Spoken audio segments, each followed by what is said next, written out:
Do you live in the US and want fast, fresh, and tasty meals without the hassle of shopping or all that hard work preparation? Well, don't you worry, as a lazy man, I've got you covered. Try America's #1 meal kit service, HelloFresh, and get yourself fresh, pre-portioned ingredients delivered direct to your door. So why not eat well, stay healthy, and avoid the cost of regular takeout by trying HelloFresh? Just click the link in the description below for a special limited time discount and free shipping as well. Enjoy. Today, for the 100th millionth time, that we are talking about Watford sacking the manager and hiring a new one straight away. So for the third time this season, Watford have sacked a head coach. This time it's Slaven Bilic, and they have appointed Chris Wilder to the end of the season as a new head coach. The statement for the Bilic departure is as follows: Watford confirmed the departure of head coach Slaven Bilic and his coaching staff. The Hornets have won just one of their last 8 Sky Bet Championship games under the Croatian head coach, part of a run which included just 3 wins since Christmas. The technical director Ben Manga said, "We're all ambitious to succeed this season, so something new is needed quickly while the opportunity for promotion is still real. With the January transfer window over, to change coach is the only option available to re-energize for the final games ahead." Only option. The only option. Right, let's get on to obviously the bitch gone. Are you surprised? But you can't be surprised. Let's start with that. You can't be surprised. Anything Watford does in regards to sacking manager, you can't. And we've tried over the years to be, I think you'll notice, if you go through all of our Watford manager specials, we tried to start really balanced and unbiased, because obviously we are Luton fans, there's no hiding that. And we've tried to be fair, but it's getting ridiculous now. We had the start of the season with Rob Edwards. Obviously, we know what's happened there since. But the statement at the start of the season from Watford is we're changing direction. We're going to back a manager through hell and high water, I think the term was.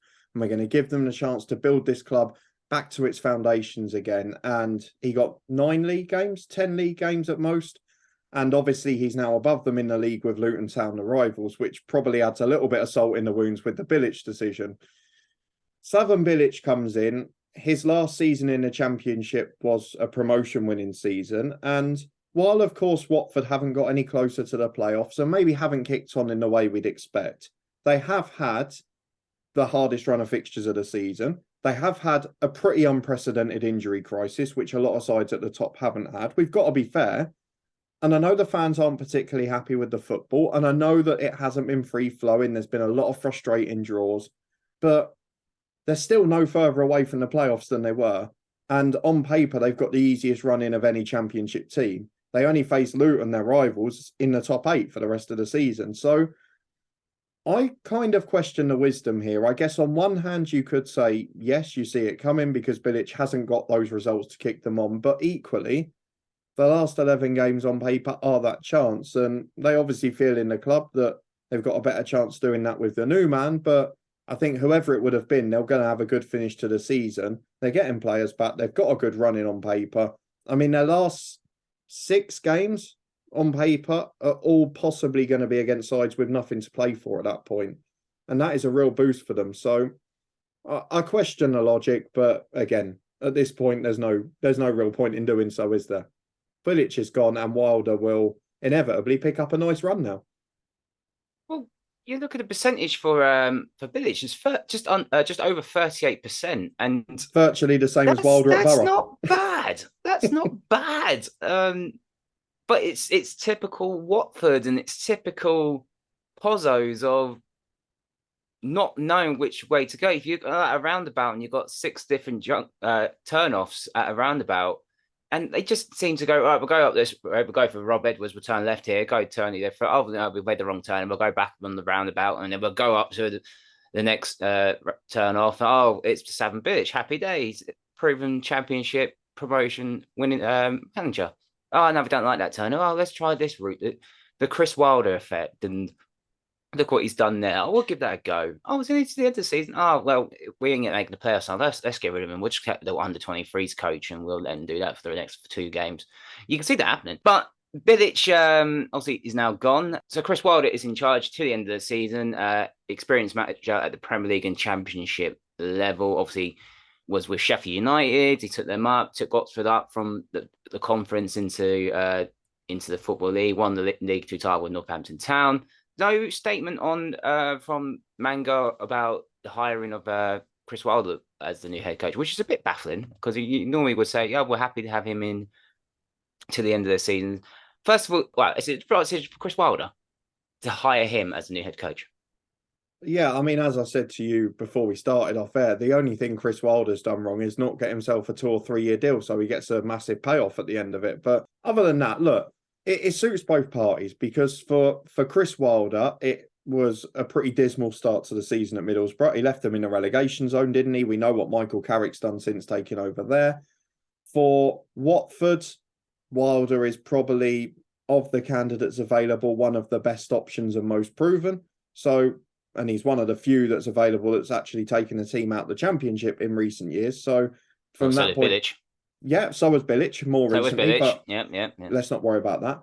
But yeah, they're the most obvious candidates, and that's what they've done the last 2 times, isn't it? They've gone from going for this young manager with a big philosophy, and they're now going for 2 proven managers. But as I mentioned to you in the Bilic bit, they're going to go on a good run regardless because they've got very good fixtures on paper, and you'd be disappointed from the position they're in now, whether it were under Bilic or whether it under Wilder now, if they didn't reach the playoffs in the last 11 games. They've got a top 6 squad, they've got the Premier League parachute payments, and they've got a lovely running on paper. I know the football isn't played on paper, but you couldn't have asked for much more realistically. They're getting players back from injury. For Wilder, this is a real chance for him to look very good because if he gets into the playoffs with Watford, people aren't going to go, "Oh, do you know what? You had a really easy run-in and you took over when all the players were going to come back." They'll say, "Oh, you took over a team outside the playoffs and you got them in there in 11 games. Fair play." So for Chris Wilder, it's a great chance at redemption. On paper, it looks like a relatively easy one, in my opinion, albeit you have got to deal with the Watford board. Yeah, and I think you've got to have to ask questions about the Watford board. It's now the Pozzo, since the Pozzos took ownership of Watford, it's now Chris Wilder becomes the 18th manager / head coach to take over. When do you get to a point when this club is now beyond the joke? Well, I don't actually think that's the biggest stat here. The biggest stat for me was that he is the 10th head coach since September 2019. 3.5 years. I mean, that's 3 a season. I think it's been 12 or 13 since Mark Robins took over at Coventry. Oh, it's mad, isn't it? I think it is a joke now because you look at the responses, both from Watford fans and neutral fans, to the statements everywhere, and you just see the same thing, which is, "Oh yeah, here we go again." It's become a bit of a laughing stock, and the lack of stability in the last few years is ended up costing them. And I know it was working in the early years, but it isn't now. And this is a big problem for them. If Wilder does well this season till the end of the year, they've got to stick with him. But whether they will or not is a very different question. Probably depend how flamboyant a manager is available in the summer for them. But I think it's past that point, to be honest with you. Going back to your question, I think it is a laughing stock. It is a joke to most football fans now. And that's why with the squad they've got and the players that are available and the budget they've got, Watford are underachieving. And that's why they're below the manager they started the season with, who's at a club with a far inferior budget, because they're not as stable and well managed off the pitch. And Watford are a club that, with the money they've had in recent years from the Premier League payments and with the squad they've got, they should be competing to get back in the Premier League. And I feel that the reason they haven't been at times is due to the chaos off the pitch. In the last few years, like you say, it's not like before where they were changing managers regularly, but it was a very similar style of manager coming in each time. This is just lucky dip, as you said. Go to a roundabout, which junction do you want to take? You don't know. So, yeah, I'm baffled. I think it is already a laughing stock, but it doesn't change the fact that I still think they make the playoffs this year. Would you say this has been a really poor season for Watford, or just you kind of expected it from how they got relegated and the first managerial change and the second managerial change, and now obviously Chris Wilder's in charge? Well, look, the way they came down was ridiculous in the end due to another managerial change during that season as well. Let's not forget when they went up under Cisco, they were actually outside the relegation zone when they sacked him. They were doing okay in the first 7 games and decided that he couldn't do anything about it. And it's been a downward spiral since then. Then you get the summer where they bring in a young manager and say, "We're going to back him no matter what. We're going to build a club." then sack him after 9 games. What do you expect to happen to your season? I know there's been a bit of misfortune. We mentioned the injuries, which the list has been ridiculous at times, to be fair. And for Bilic, he's managed it okay. Young players have impressed at times, and they're still in the mix. And then again, they've decided it's not enough. There's a point where even if you're a neutral football fan or a Watford fan, you run out of sympathy and you just go, oh, not again. But the way they came down, the way they went about the whole Rob Edwards thing, they haven't helped themselves. But this change, I guess I'd put it this way. This change of the three makes the most sense, but I still wouldn't say it's entirely justified. It's a low bar. How does that make sense? You think Slaven Bilic would make more sense? No, but I didn't say it made sense. I said of the three, it made the most sense. It still makes very little sense, but it makes more than the other two. But why do you think they panicked then? Why do you think they've gone, right, let's do it now?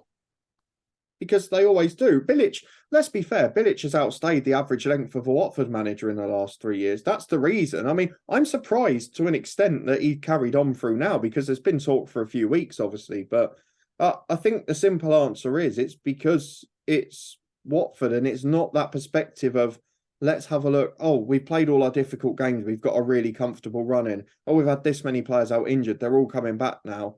Actually, we're not playing the best football, but that's not what's going to get us out the Championship. Bilic's West Brom team didn't play good football. And I know there's been talk from the stands of that. And obviously it's been mentioned by the boardroom or certain quarters as well, and crept out the dressing room. But the West Brom team didn't play good football. Most teams that go up from the Championship, take aside Fulham last year, were brilliant. They don't play great football. Bournemouth played awful football the second half of the year. They signed Kiefer Moore, chucked it up long to him. It worked. It was effective. Nottingham Forest played pretty direct football. They had a target man in Keenan Davis or Sam Surridge at the head of everything. Huddersfield, who got to the playoff final, one of the most direct teams in the league. Luton, who shocked everyone to get into the playoffs, one of the most direct teams in the league. You don't get out of the Championship every year by playing pretty football unless you are that far above the standard of the rest of the teams. And if you bought Bilic in expecting that, I don't really understand what you were going for. It doesn't help that they signed players for Rob Edwards in the summer who was trying to play pretty football. But again, that just highlights your point earlier, which is there is general plan. Unless they sign for Udinese and then take them on loan or wherever the other club is in Spain. Right, let's look at the next 5 games. As you said, they do look favourable. Queen's Park Rangers away first game, Birmingham and then Wigan at home. And then obviously the derby against Luton away on the 1st of April, and then Huddersfield on Good Friday. As you said, they are favourable, but you do have a derby in the way. Let's get those 3 games out of the way for March. You expect them to get 9 points out of 9. You have to. I mean, I've just had a look. Every single home game between now and the end of the season is against a team in the bottom half. So, and 2 teams in a relegation zone included in that. So there's not really an excuse. The first 3 games, Birmingham away will play for a 0-0. It's just about breaking them down. Wigan, probably pretty similar under Sean Maloney. They've been very defensive and they have picked up more points in fairness. And I guess that's going to be the test. Those are the games that I guess were causing those frustrating draws under Bilic. We saw it against Preston, Rotherham, another example of it. So I guess those are the games. If they can turn those into wins, they've got a better chance. QPR are in complete freefall at the minute, so Lord knows what's going to happen there. And then I know you mentioned the derby is a tough game on paper at Kenilworth Road, but then they're at home to Huddersfield the next game after, who are a mess away from home, the worst team in the league by a distance on the road. So, I mean, if they can get through that Luton game with a draw, there's no excuse for them not to be comfortably in the playoffs, in my opinion. And the only difference is going to be, let's not forget, I know he got a 40% win rate overall, but Chris Wilder didn't finish brilliantly this season at a Championship club with a big budget, who should have been doing better. And Watford have been a bit all over the place this year. So there are a couple of things that could stop them. But for me, 9 points out of 9, at least 7 as a minimum. And I've said it, Watford make it comfortably for me because they've got the best run in. Them and West Brom have got very good run-ins. And I trust Watford to pick up more points than the latter. And then obviously the derby's the 4th game. Who would have thought that Rob Edwards would actually be in the derby come start of the season? Because start of the season it was Jones versus Edwards, and then come first game of the Watford v Luton at Vicarage Road was Bilic v Jones, and now it's Edwards I'm surprised v Wilder. Watford didn't appoint Jones. That's never going to happen. I know Nathan, and Nathan is. I know he likes to. He never do that. He wouldn't say no, not for the money. No, he wouldn't do it. He wouldn't do it. He wouldn't. Stoke was far enough, but he would never do that.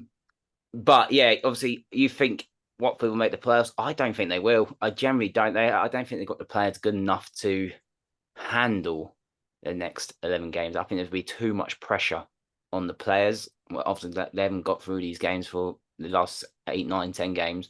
Yeah, it's a different voice and probably a different style. They'll go to Wilder's favorite 3-5-2. I guess those players are quick to turn on managers as well, aren't they? And stop playing for them. We've seen that before. So you might be right in that. But then on the other side, they've got an international break where he can work on that tactic in 3 games. So well, he said they worked for an international break with head coaches, and that didn't really work out for a former Luton manager. But will Chris Wilder see out the end of the season, or do you think they might offer him a new one? Well, in my opinion, he sees out the season. He makes the playoffs. Then based on that, then he'll be their second longest serving manager this season, which, good achievement, definitely. I think if he gets them in the playoffs, he gets a new deal next year. It's just whether he then decides to take it, because he might think, well, actually, there's better opportunities about. There will be 5, 6, 7 jobs in the Championship come the summer. We know that.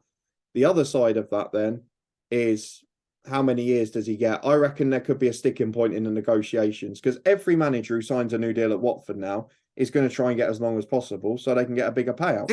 Yeah, but that's why I don't think he wanted a 2-3 year deal. I think he's happy. He wanted it to the end of the season because I think the way it balances off. I've seen Bilic get sacked after 26 games.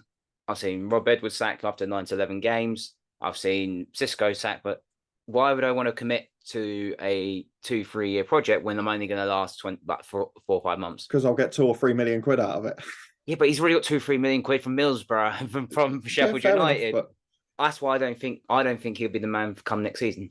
But then if they don't make the playoffs, he wouldn't get that chance anyway. So you're saying I just think he won't. If he had to put up the rubbish he had to deal with at Sheffield United near the end of his term, I don't think he wanted. It'd be far worse down at Watford than it was at Sheffield United.